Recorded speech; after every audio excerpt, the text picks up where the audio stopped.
My 7-year-old son looked up at me with eyes too old for his face and whispered, "Dad, don't go home tonight." I know something about Mom. I thought he was afraid of the dark, or a nightmare, or maybe just missing me after a long day at the office. I was wrong. What he knew, what he had seen, would unravel 29 years of marriage in 48 hours, and leave my wife wishing she had never let our little boy learn how to keep secrets. Welcome back to your ultimate destination for gripping revenge stories, family betrayals, shocking betrayals, and emotional justice. Subscribe now and join a community and tell us where you're watching from. Turn on the notification bell for our next story. Are you ready to witness the ultimate payback? Let's get started. I am Mr. ZAHA, and I'm 68 years old man. It all started as one rain tapped against the windshield like impatient fingers as I pulled into the school pickup line. It was Thursday. Always Thursday. I got Jamal early so we could grab ice cream before his mother came home from her late meetings. Layla worked as a senior account manager at a mid-sized marketing firm downtown. Long hours, client dinners, weekend retreats. I never questioned it. Why would I? She came home tired but smiling, kissed me on the cheek, ruffled Jamal's hair, asked about our day. Routine. Comfortable. Safe. Jamal climbed into the back seat, backpack thumping against the leather. Usually he chattered nonstop about the new kickball rules on the playground, or how Aisha in Class 2B drew him a dinosaur that breathed fire and glitter. Today he was quiet. Too quiet that I glanced in the rearview mirror. "Everything okay, champ?" He stared out the window, small fingers twisting the strap of his seatbelt. "Jamal?" He finally met my eyes in the reflection.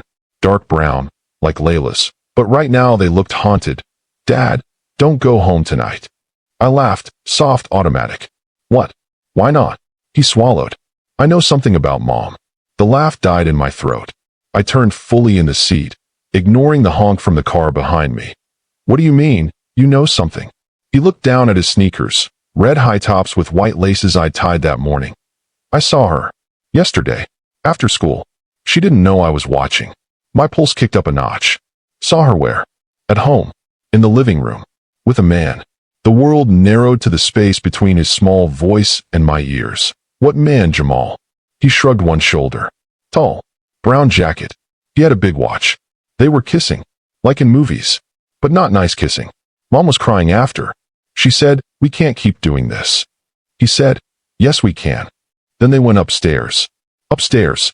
Our bedroom that I felt something cold and heavy settle in my stomach. "You're sure it was Mom?" He nodded. She was wearing the blue dress. The one she said she bought for a work thing. The blue dress. The one she'd modeled for me 2 weeks ago, twirling in the kitchen, asking if it made her look younger. I told her she looked beautiful. She'd kissed me then, soft, familiar that I gripped the steering wheel until my knuckles ached. When was this? After Mrs. Carter dropped me off. Mom said she had a headache and was resting. But she wasn't resting. She was with him. I stared at the rain-streaked windshield. Cars moved around us. Parents laughed with their children. Life continued. Jamal's voice came smaller. "Are you mad at me?" "No," I said quickly. "Never at you." "Are you mad at Mom?" I didn't answer right away. "I don't know what I am yet." I told him honestly. He nodded like he understood more than any 7-year-old should. "Can we still get ice cream?" I forced a smile. "Yeah. Chocolate with sprinkles. Extra sprinkles." We drove to the little parlor on Maple Street. He ate slowly, watching me the whole time like he was waiting for me to explode. I didn't. I just sat there, spoon in hand, ice cream melting into soup. Afterward, I took him to the park. Let him run. Let him climb. Let him pretend everything was normal while I sat on a bench and replayed every late night, every client dinner. Every time Layla came home smelling faintly of cologne that wasn't mine. By the time we pulled into the driveway, it was almost 7. Layla's car was already there, silver SUV, still wet from the rain. Jamal hesitated before opening his door. "Dad, are you going inside?" I looked at our house, the brick 2-story we'd bought right after Jamal was born. The porch light was on. Warm. Welcoming. "I have to," I said. "But you don't have to worry. Okay. Whatever happens, I'm not going anywhere. Not without you." He nodded. Climbed out. We walked up the steps together. Layla opened the door before I could turn the key. She was in yoga pants and a loose sweater, hair in a messy bun, smiling like any other Thursday. "Hey boys. How was school?" Jamal slipped past her without answering. Went straight to the living room and turned on cartoons. Loud. Layla raised an eyebrow at me. Rough day. I studied her face. Same eyes I'd fallen in love with at 23. Same small scar above her left eyebrow from the time she fell off her bike in college. Same woman who'd cried in my arms when Jamal was born premature and spent 3 weeks in the NICU. Or maybe not the same. I stepped inside. Closed the door. We need to talk, I said quietly. Her smile faltered. Okay, what's wrong? I set my keys on the hall table. Slowly. Jamal saw you yesterday. With a man. In our house. In our bedroom. Color drained from her face so fast I thought she might faint. She opened her mouth. Closed it. Opened it again. ZAHA, it's not. Don't. I cut in. Don't lie to me. Not now. Not in front of him. She glanced toward the living room. Jamal sat cross-legged on the rug, staring at the TV, but not really watching. Layla's voice dropped to a whisper. Can we talk upstairs? No. Here. Now. Tears filled her eyes. It was only a few times. He's a colleague. It started after that big pitch in November. We were working late. It just happened. How many times is a few? She looked away. 6. Maybe 7. 7.7 times another man had been in my bed. With my wife. While I was at work, or picking up our son, or buying groceries so she could come home to a cooked meal, that I felt something inside me shift. Quiet. Final. Like a door locking. Who is he? Marcus Reed. From Creative Services. Marcus Reed. Tall. Brown jacket. Big watch. I nodded once. Does he have a family? She swallowed. Wife. 2 kids. Of course. I looked at Jamal. He hadn't moved. Go upstairs, son, I said gently. Get ready for bed. I'll be up to tuck you in soon. He glanced between us, then nodded and disappeared up the stairs. When his door clicked shut, I turned back to Layla. I'm not going to scream, I told her. I'm not going to throw things. But this ends tonight. She started crying, silent, shaking. I'm sorry, she whispered. I never meant for you to find out like this. You didn't mean for me to find out at all. She flinched. I still love you, she said. I do. This was stupid. Selfish. I was tired. Bored. Flattered. It wasn't about you. That's the worst part, I said. It was about me. About us. About the life we built. And you chose to break it anyway. She reached for me. I stepped back. Don't. Her hand fell. What happens now? She asked. Now, I said, you pack a bag. You go stay with your sister. Tomorrow you tell Marcus it's over, permanently. And then we figure out how to tell our son his mother cheated on his father, without breaking his heart more than it already is. She stared at me. You're kicking me out? I'm giving you space. And dignity. More than you gave me. Tears streamed down her face. I don't want to lose my family. You already did, I said quietly.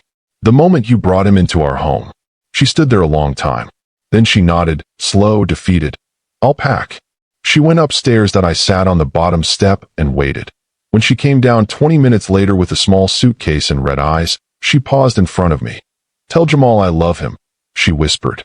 Tell him I'll call tomorrow. I didn't answer. She opened the door. Stepped into the rain. The door closed behind her. I listened to her car start. Listened to it pull away. Then I went upstairs to my son. He was already in bed, covers pulled to his chin, eyes wide open. I sat on the edge of the mattress.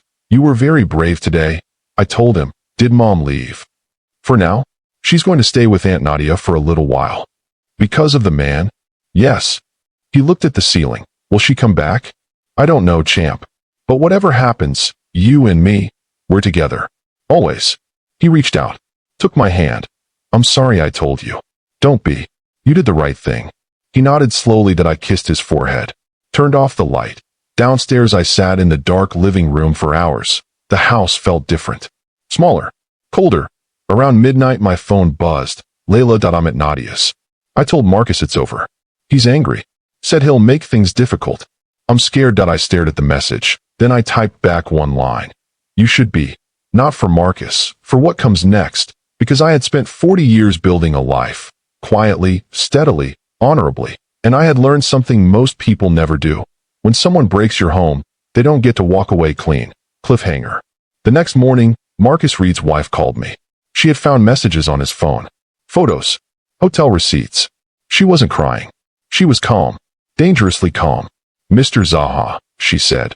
I think we need to talk about making sure neither of them ever feels safe lying again. CTA, if your child ever had to carry a secret too heavy for their age, or if you ever discovered betrayal inside your own house, drop one word in the comments. Warning or revenge. I read every single one.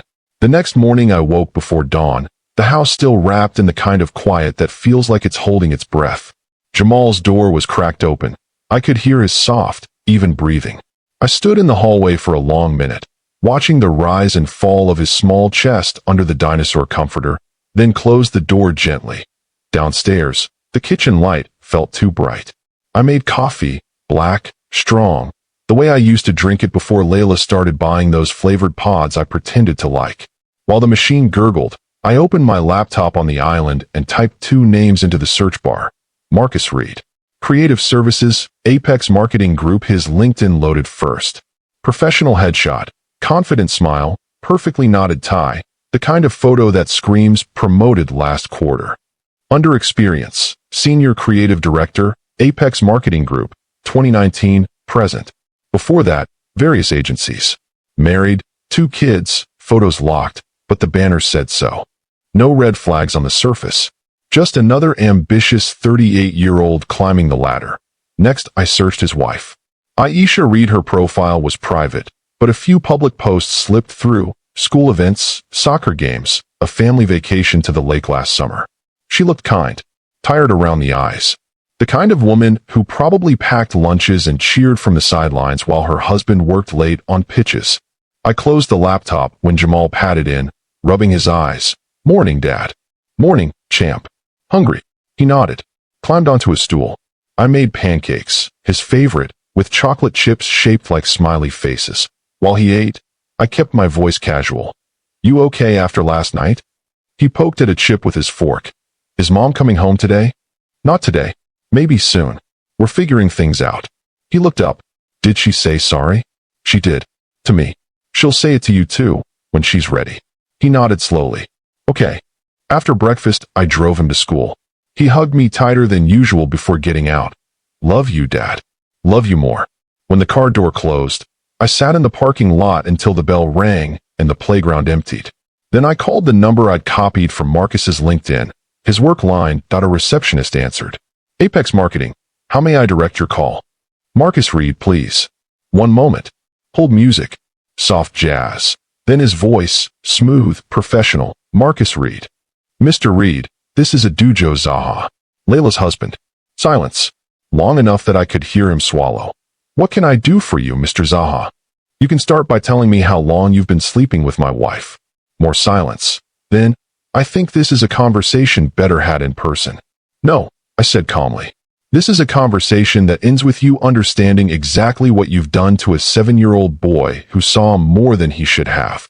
He exhaled sharply. Look, I don't know what Layla told you. She didn't tell me anything. Our son did. He watched you in our living room. In our bedroom. He heard the words, we can't keep doing this. He saw her cry afterward. So let's skip the denials. Another pause. I'm sorry your son saw that, he said finally. It wasn't supposed to happen that way. It wasn't supposed to happen at all. What do you want? Money? An apology? I want you to feel what it's like when your entire world shifts because someone you trusted decided your family was disposable. He laughed, short, nervous. You're threatening me? I'm informing you. Your wife called me this morning. She found the messages. The photos. The hotel receipts from the Regency last month. She's calm right now. That won't last. I heard him shift in his chair. Aisha doesn't need to be dragged into. She already is. You dragged her in the moment you crossed my threshold. What do you want me to do? Leave my wife alone. Permanently. Delete every trace. And when your wife asks questions, you tell her the truth. All of it. Because if you don't, I will. You don't have proof. I have a 7-year-old eyewitness. And I have you on this call admitting it happened. That's enough for most people. He breathed hard. This will destroy my career. You should have thought about that before you fucked my wife in my bed. I hung up. My hands were steady. My heart wasn't racing. It was cold, methodical. At noon, Aisha Reed texted me. She'd gotten my number from Layla's phone. Can we meet? Coffee shop on 5th, 2 p.m. I need to know everything. I replied. I'll be there. The coffee shop was half full. Office workers on lunch, a few students with laptops. Aisha sat in the corner booth, dark hair pulled back, hands wrapped around a mug she hadn't touched. She looked smaller than her photos that I slid into the seat across from her. Mrs. Reed. Call me Aisha. Her voice was low, controlled. Thank you for coming. I nodded. She looked at me. Really looked. Your son, he saw them? Yes. Her jaw tightened. How much? Enough to know it wasn't a hug.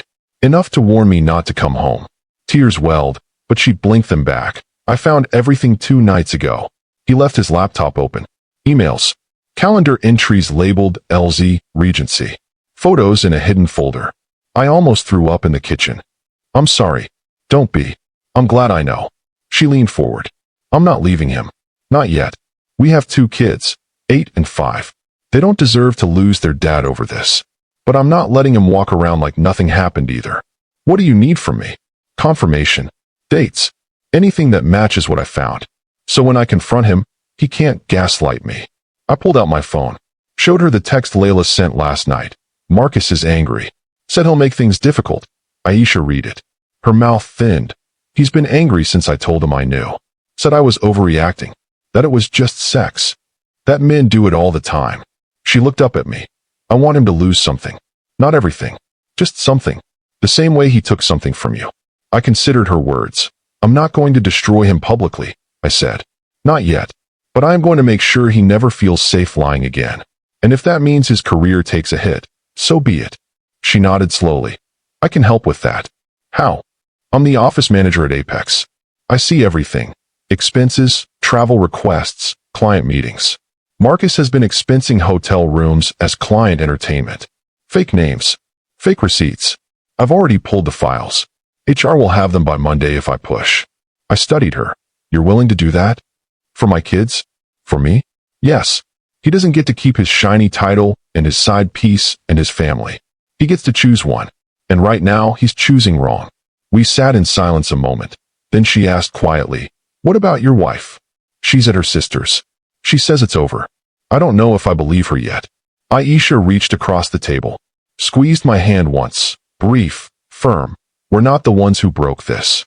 They are. We just get to decide how the pieces land. I drove home feeling something shift. Not anger anymore, but purpose. That evening Layla called. ZAHA. Marcus just texted me. Said you called him. Said you threatened him. I informed him. He's scared. He's talking about quitting Apex. Moving cities. Good. She started crying. I never wanted this. I never wanted to hurt Jamal. Or you. But you did. I know. I'm going to therapy. Starting next week. I want to come home. Not yet. When I trust you again. When Jamal trusts you again. And when you've earned it. She sobbed quietly. I love you, she whispered. I used to love you too, I said. I'm trying to remember how. I hung up. Later that night, after tucking Jamal in, he asked for an extra story. About a brave boy who told the truth even when it hurt. I sat in the dark living room and opened my laptop again. I drafted an email to Apex HR. Anonymous tip line. Subject. Expense fraud. Senior Creative Director Marcus Reed attachments. Scanned receipts Layla had once left on the kitchen counter. Dated. Hotel names. Amounts. Cross-referenced with Aisha's files that I didn't send it. Not yet. I saved it as a draft. Then I texted Aisha. Files ready when you are. Her reply came instantly. Monday. 9 a.m. sharp. I closed the laptop. Outside. Rain started again. Soft, steady. Inside. The house felt less like a grave and more like a battlefield. And for the first time since Jamal's warning, I wasn't afraid that I was ready. Cliffhanger. Monday morning at 8:47 a.m., Marcus Reed walked into my office building unannounced. He looked like he hadn't slept in days, tie crooked, eyes bloodshot. He stopped in front of my reception desk and said, loud enough for everyone to hear, we need to talk. Now, or I tell your son the real reason his mother left, and it's not the story you're feeding him. I stood slowly, smiled. Sit down, Marcus. You just made this personal. CTA, if someone ever threatened your child to cover their own shame, what would your first move be? Drop one word in the comments. Confront or crush. I read every single one. Your anger fuels these stories. Marcus Reed sat across from my desk in the small conference room I'd borrowed from the building manager. The glass walls were frosted, but I could still see the receptionist glancing over every few seconds, curious why a man in a rumpled suit was sweating in front of a 68-year-old retiree who mostly came in to check on old investments. Marcus looked worse up close. Dark circles under his eyes, stubble that hadn't been touched in days. The knot of his tie pulled loose like he'd tried to strangle himself and changed his mind. He hadn't shaved. His big watch, the one Jamal had noticed, sat crooked on his wrist, face scratched. He didn't wait for me to speak. You think you can just call my office, threaten my job, and I'll disappear? His voice cracked on the last word. You have no idea what you're doing. I leaned back in the chair, kept my hands folded on the table. Calm. I know exactly what I'm doing, I said. I'm protecting my family. You're the one who walked into my office building and made a scene in front of strangers. That was your choice. He rubbed his face with both hands. Aisha left last night. Took the kids to her mother's. Said she needs space to think. She won't even talk to me. Because of you. Because of you. I corrected quietly. I didn't put the messages on your phone. I didn't book the hotel rooms. I didn't walk into another man's house and touch his wife. Marcus's eyes flicked to the door, then back to me. I didn't know your kid would see. I thought he was at school. That's your defense? You thought the house was empty. He swallowed hard. Look, I'll end it. Completely.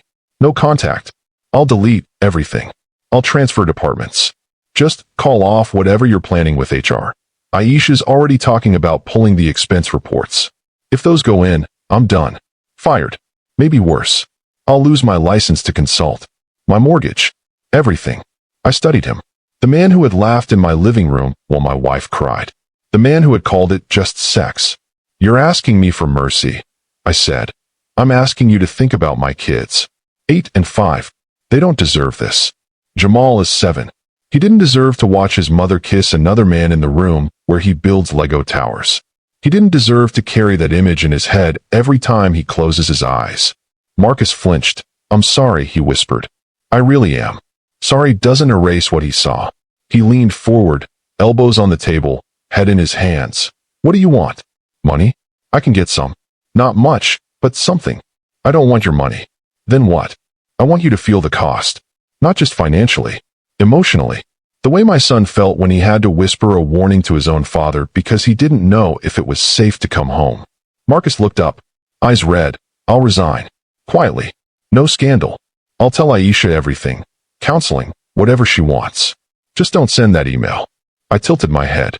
You think resigning fixes this? It's a start. It's a parachute. You jump before the plane crashes. My family didn't get a parachute. He stared at me. You're going to destroy me anyway. I'm going to let the truth destroy you. That's different. I stood. This meeting is over. He didn't move. Please, he said. Voice breaking. My daughter. She still asks for me every night. If I lose my job, if Aisha leaves for good, I won't even have visitation rights without a fight. I paused at the door. Then fight for them the way you should have fought for your marriage. Honestly. Without lies. I walked out. The receptionist pretended not to notice the man still sitting there. Head bowed. I drove straight to Jamal's school. Early pickup again. He ran to the car smiling. Real smile this time. Dad. We made paper airplanes in art. I hugged him hard before he climbed in. Show me later? Yeah. We stopped for burgers. Ate in the car with the windows down. He talked about school. About a new kid named Tariq who likes dinosaurs too. Normal. Safe. When we got home, Layla was waiting on the porch steps. Suitcase beside her. Eyes puffy. Jamal froze in the driveway. Mom? She stood slowly. Tried to smile. Hey, baby. He looked at me. Question in his eyes. I nodded once. He walked up slowly. Stopped a few feet away. Layla knelt. I'm so sorry, Jamal. For everything. He stared at her a long moment. Did you say sorry to Dad? Yes. Did you mean it? She swallowed. With all my heart. Jamal looked back at me again. I gave him the smallest nod. He stepped forward. Let her hug him. But his arms stayed at his sides for a long second before they came up. Tentative. Unsure. Layla started crying into his hair. I love you so much, she whispered. I messed up. Bad. But I'm going to fix it. I promise. Jamal pulled back. Looked at her face. No more secrets? No more secrets. He nodded once. Serious. Okay. She looked up at me over his shoulder. Can I come in? Just to talk. I considered it. For Jamal, I said. Not for us. She nodded. Inside, Jamal went to his room to finish homework. Layla and I sat at the kitchen table. Same place we'd had breakfast as a family for years. She folded her hands. I ended it. Completely. Blocked him. Deleted everything. Told him if he contacts me again, I'll file a harassment report. Good. I also told my boss.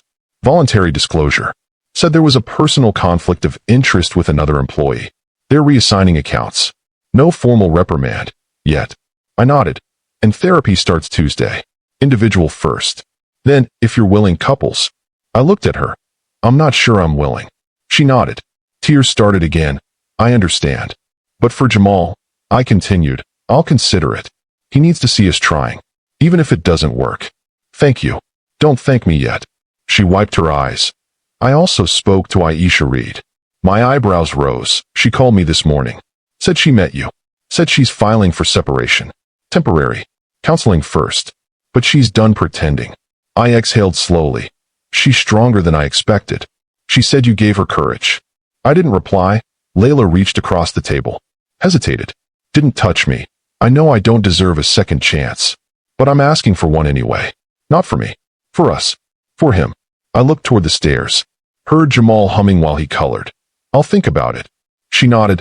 That's enough for now. She stayed for dinner. Spaghetti, Jamal's request. He watched us carefully the whole meal. When she offered to help with dishes, he let her. When she read him a bedtime story, he leaned against her shoulder. After he fell asleep, she stood in the hallway. I'll go back to Nadia's tonight. Give you space. I nodded. She paused at the door. ZAHA. If Marcus tries anything, he won't. How do you know? Because he's scared. And scared men either run or fold. He's folding. She searched my face. You're different. I'm the same man I've always been. You just never noticed when I was quiet. She left and I locked the door behind her. The next 2 days passed in a strange limbo. Jamal asked questions, simple ones. Why did Mom kiss that man? Because she made a mistake. Will she make it again? I hope not. Will you forgive her? I'm trying. He nodded like that made sense. That AT work. I still went in twice a week to manage my small portfolio. I received an email from Apex HR. CC to me anonymously through a burner account Aisha had set up. Subject. Outcome of internal review. Marcus Reed. Mr. Reed has tendered his resignation effective immediately, citing personal reasons. All expense irregularities from the past 18 months have been flagged for repayment. No criminal referral at this time. Thank you for the information provided. I deleted the email. Aisha texted later. He's gone. Packed his office in 20 minutes. Didn't look at me once. Kids are confused but safe. Thank you. I replied. You did the hard part. She sent back a single emoji. That evening, Marcus called me. I let it ring twice before answering. Mr. ZAHA. Marcus. I resigned. Satisfied. Not yet. What more do you want? I want you to live with it. Every day. The way my son lives with the image in his head. The way I live with the knowledge that my wife chose you over us. Even for a moment. Silence. I'm moving out. Staying with a friend. Aisha filed. I see the kids weekends. Supervised for now. Good. I'm sorry. For real this time. Prove it by staying gone. I hung up. Layla came over the next night. Brought Jamal's favorite cookies. Sat on the couch while he showed her his latest drawing. A family of dinosaurs, 4 of them, holding hands, claws. She cried quietly while he talked. When he went to bed, she turned to me. I want to come home. Not yet. When Jamal stops looking at you like he's waiting for the other shoe to drop.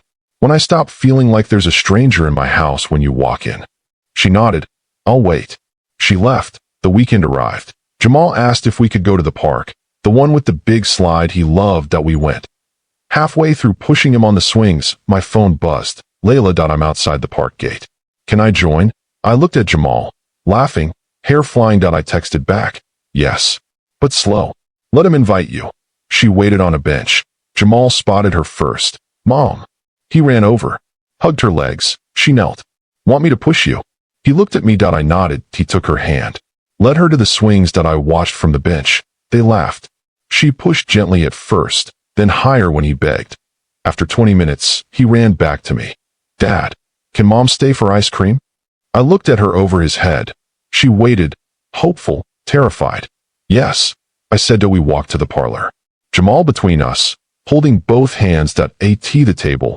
He got chocolate with sprinkles. Extra, Layla got vanilla. I got nothing. Just watched. Jamal looked between us. Are we a family again? I met Layla's eyes. We're trying, I said.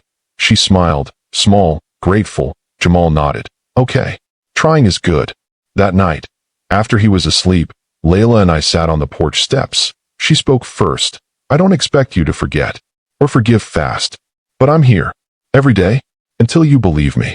I looked at the stars, faint against the city glow. I believe you want to be here. That's a start. It is. She leaned her head on my shoulder, just for a second that I didn't move away. Inside, the house felt warmer than it had in weeks, but the wounds were still open, raw edges, tender to the touch. Forgiveness wasn't here yet. Trust was farther away, but effort was in the room, and sometimes that's enough to keep breathing. Cliffhanger. 3 days later, at 11:19 p.m., my phone lit up with an unknown number. A voice message. Marcus Reed. His words were slurred, desperate. I can't do this anymore.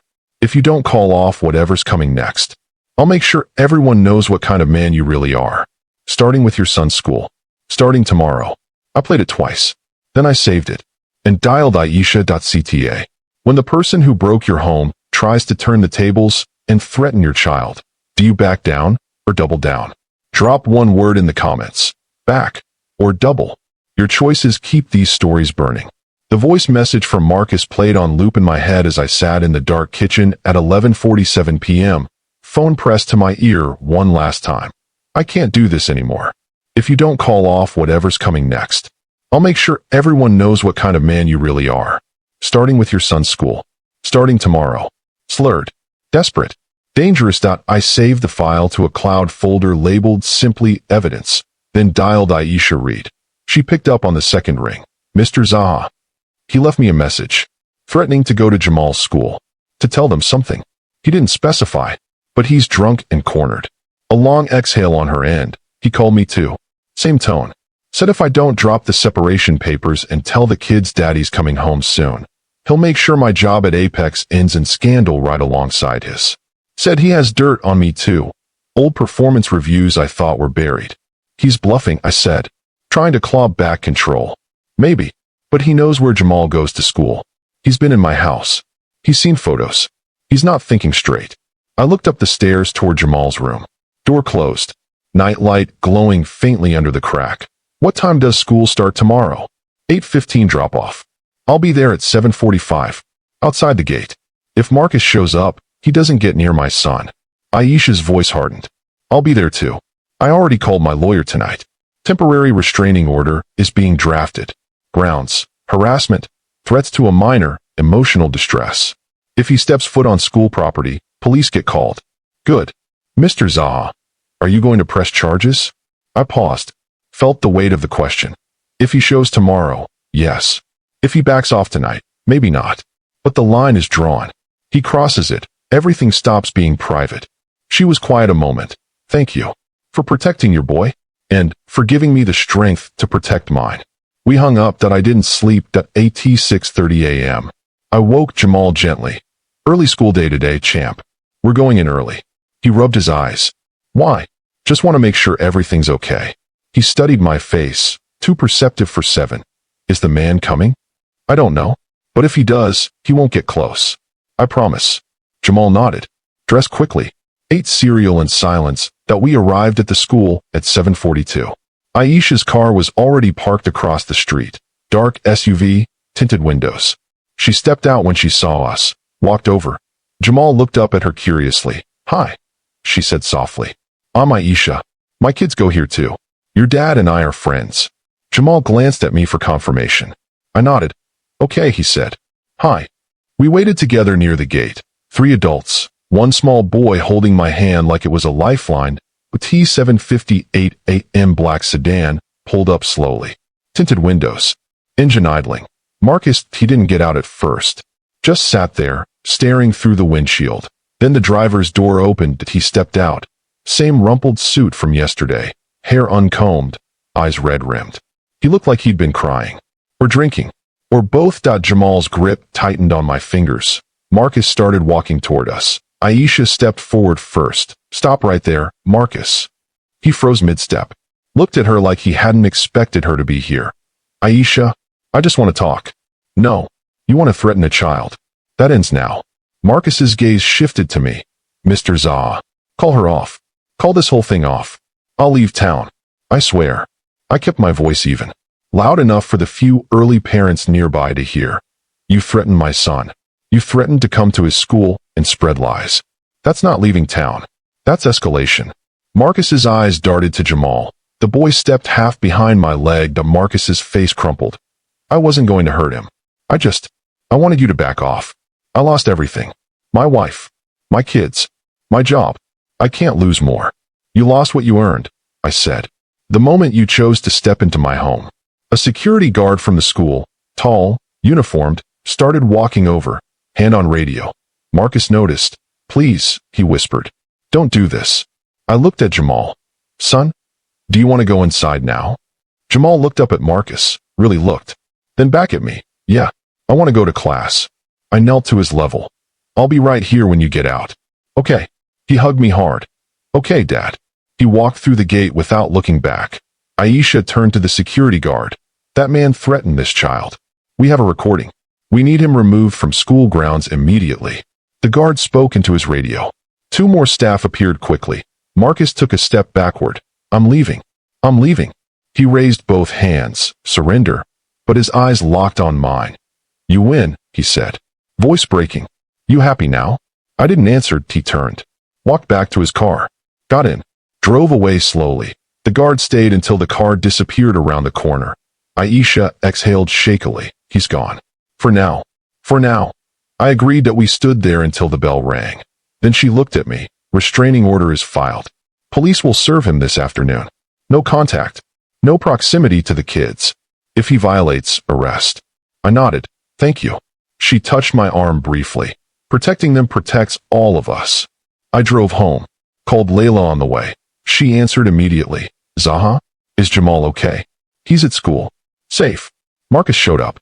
Didn't get close. Left when security arrived. A sharp intake of breath. Oh God. I'm so sorry. This is my fault. It's his fault, I corrected. But yes, your choices helped create the situation. Silence. I'm coming over. Right now. I didn't argue. She arrived 20 minutes later.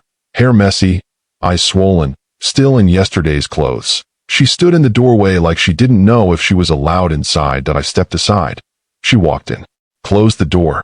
Then she broke. Collapsed onto the couch, face in her hands, sobbing. I almost lost him. Our son. Because of me. Because I was selfish. Stupid. Weak. I sat across from her. Let her cry. When the sobs slowed, she looked up. I don't expect you to forgive me today.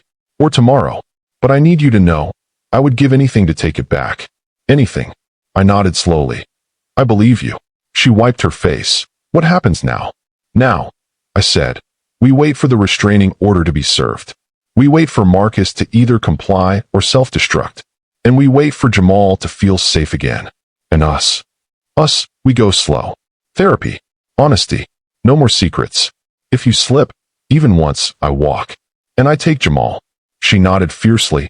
I won't slip. I believed her. Mostly. That afternoon the police called. Restraining order served. Marcus signed acknowledgement. No resistance. Aisha texted. He's gone to his brother's place upstate. Said he's checking into rehab. Alcohol. Said he's finally hitting bottom. I replied. Good. Bottom is where change starts. Evening came. Jamal got off the bus smiling. Normal again. Dad. We learned about volcanoes today. I hugged him. Tell me everything. He did. Over dinner, Layla stayed. Cooked his favorite chicken stew. Sat across from him, listening, laughing at the right moments. After he went to bed, Layla and I sat on the porch again. She spoke quietly. I called Marcus's wife today. Aisha. Thanked her. Told her I'm sorry for my part in hurting her family. What did she say? She said, we're both mothers. We both protect our kids. That's enough for now. I nodded. Layla looked at the stars. I want to come home. Permanently. When you're ready. I didn't answer right away.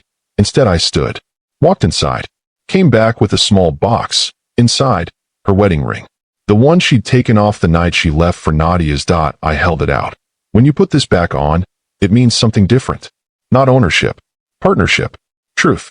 Every day. She took the ring. Tears fell onto her palm. I understand. She slipped it on. It fit. Still that we didn't kiss. Didn't embrace. But she stayed the night. Guest room. Next morning Jamal woke to find her making breakfast. He ran to her. Hugged her waist. You're home? For now, she said. If that's okay with you and Dad. Jamal looked at me. I smiled. Small, real. It's okay. He cheered. The days blurred into weeks. Marcus stayed gone. Rehab turned into outpatient. Aisha reported he was attending counseling, paying child support, respecting distance. Jamal stopped asking if the man was coming back. Layla attended therapy twice a week. Came home and shared what she was learning. No defensiveness. I started going too, individual first. Then joint sessions. Trust rebuilt in small bricks. A shared glance over Jamal's homework. A hand on my shoulder when I was quiet too long. I whispered, I love you at night. Tentative. Then stronger. One Saturday in late spring, we went back to the park. Jamal ran ahead to the swings. Layla and I walked behind. She slipped her hand into mine. I didn't pull away. The swings. Jamal shouted, push me high. We did, together.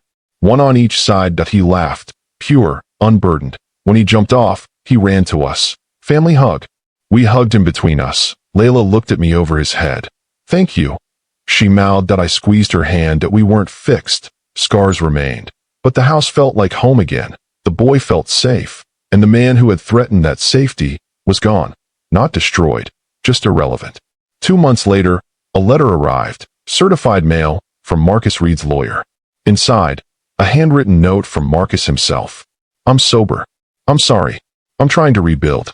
But there's one thing I need to tell you before you hear it somewhere else. Layla wasn't the only one. There was another woman at Apex. Before Layla. And she's pregnant. The baby is mine. Aisha knows. She's staying, for the kids. But if you want real justice, tell her the full timeline. Because Layla knew about the other woman. And she didn't stop it. She joined it. I stared at the paper until the words blurred. Then I looked at the calendar. Layla's therapy appointment was in 40 minutes. I grabbed my keys. When the person you're trying to forgive drops one final bomb that could blow everything apart again, do you confront it head-on, or protect the fragile piece you've built? Drop one word below. Confront, or protect. Your choices shape what comes next. The letter from Marcus Reed lay open on the kitchen table like a live wire. I read the final sentence again, slower this time, letting each word sink in. Layla knew about the other woman. And she didn't stop it. She joined it. The kitchen clock ticked past 2 p.m. Layla's therapy appointment was in 38 minutes. She had texted me 20 minutes earlier. Heading to Dr. Okoye now. See you at home after? I folded the letter carefully. Placed it back in the envelope. Then I picked up my keys. Traffic was light. I arrived at the small professional building on Amadou Bello Way at 2:32 p.m. The receptionist recognized me. Layla had brought me once for a joint session. Mr. ZAHA. She's in session. Would you like to wait? I need to speak with her now. It's urgent. Family emergency. The receptionist hesitated, then pressed the intercom. A moment later the door opened. Layla stepped out, eyes wide, confused. Dr. Okoye stood behind her, calm but concerned. ZAHA? What's wrong? Is Jamal? He's fine.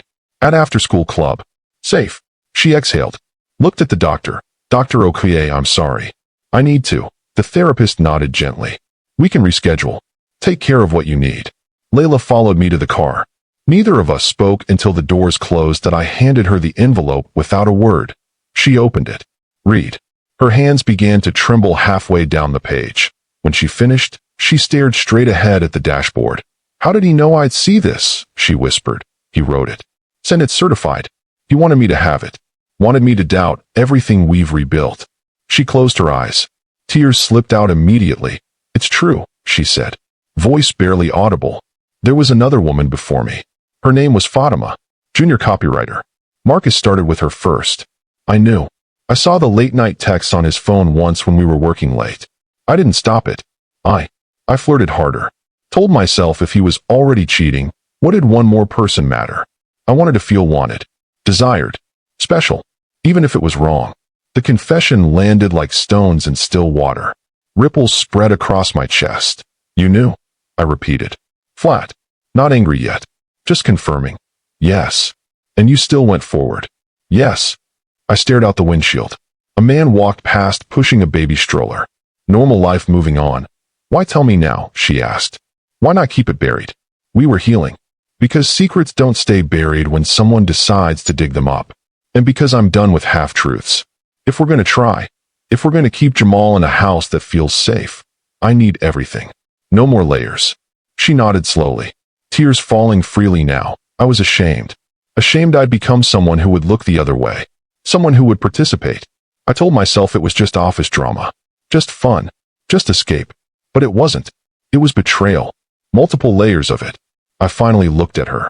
Did you ever sleep with him while he was still with Fatima? She hesitated. Only a second. Yes. Once. Before I knew how serious it was with her. After that, I didn't care. I told myself I deserved it.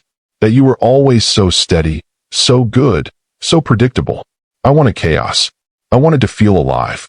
The words cut deeper than any of the earlier revelations that I exhaled slowly. I was predictable because I was faithful. Because I chose you every day. Because I thought we were building something unbreakable. I know. Silence stretched, thick, painful. Then she spoke again. Voice small. If you want me to leave tonight, I will. I'll go back to Nadia's. Or find my own place. I won't fight you. I won't use Jamal as leverage. I'll tell him the truth, age appropriate, when you decide it's time. And I'll keep going to therapy. Alone. Forever if I have to. I looked at her, really looked. The woman I had loved for 29 years. The mother of my son. The person who had broken us, then tried, desperately, to put us back together. Do you still want chaos? I asked. No immediate. Certain. I want quiet mornings with Jamal.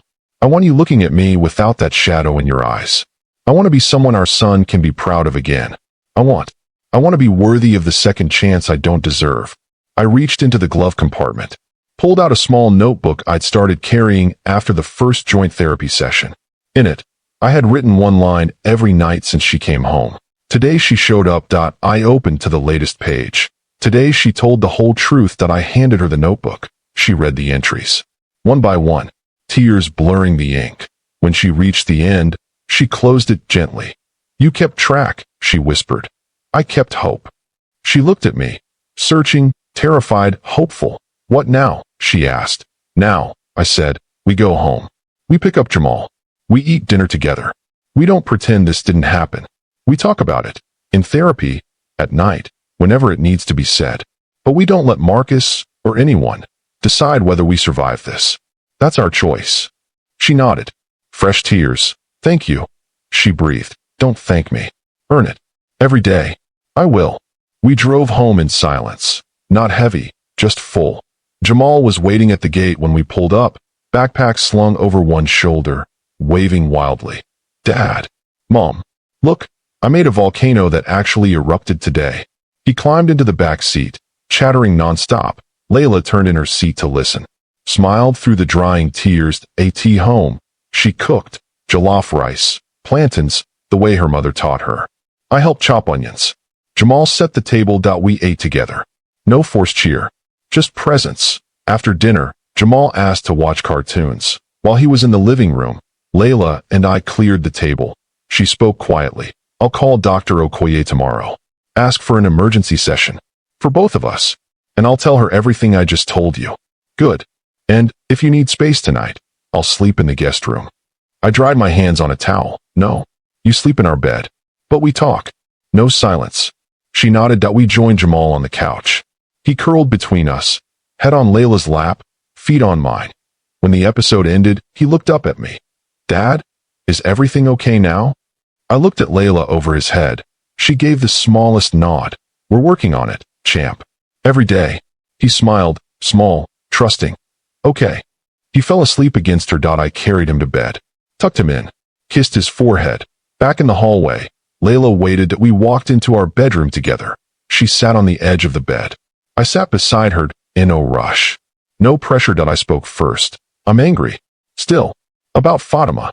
About knowing and not stopping. About letting it become you and him.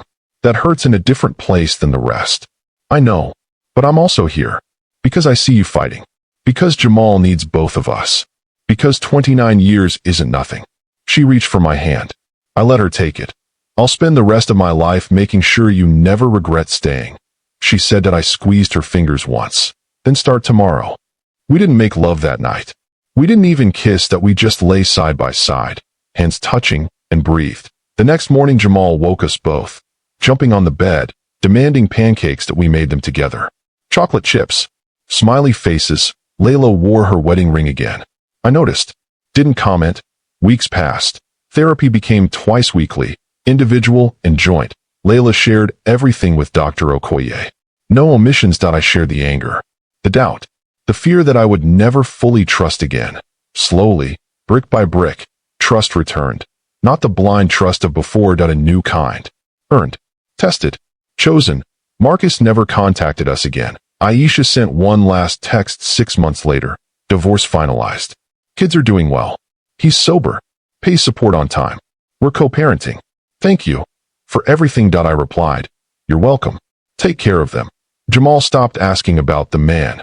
He started calling Layla Mom. Without hesitation again. One Sunday afternoon, we went back to the park, the one with the big slide. Jamal ran ahead. Layla slipped her hand into mine. I laced our fingers. He climbed to the top of the slide. Waved. We waved back. When he reached the bottom, he ran to us. Family hug. We hugged him tight. Then, without thinking, I pulled Layla closer. Kissed her temple.